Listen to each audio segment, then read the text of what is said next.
گر نهال با نهال دیگری پیوند شد، زرد شد اول ولی در عاقبت گلبند شد. بابان را مهربان ماننده فرزند شد،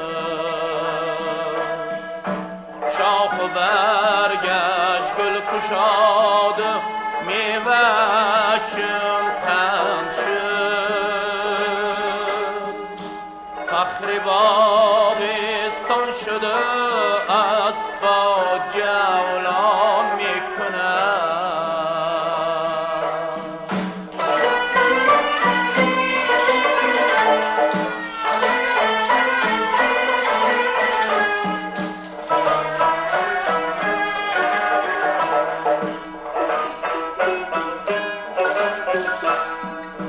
آب هم دارد زبان، خاک هم دارد زبان.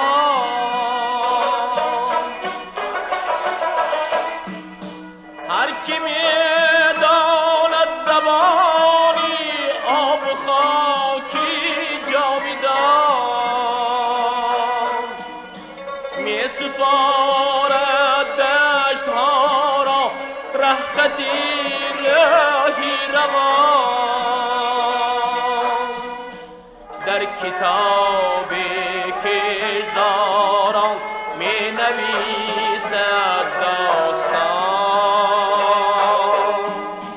هر ورق را از سعادت نور باران می کند، نور باران می کند.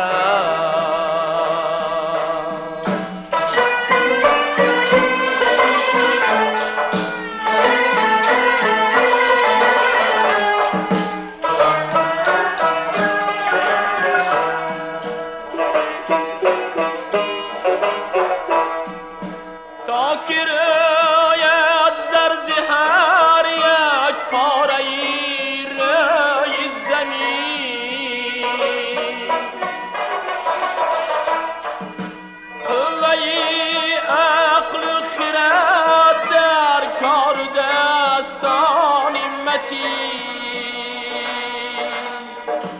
از میانی باغ را مخملی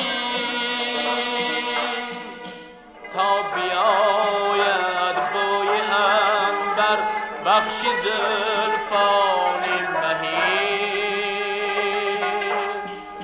سجده ها عاشق به باد لطف باران میکند،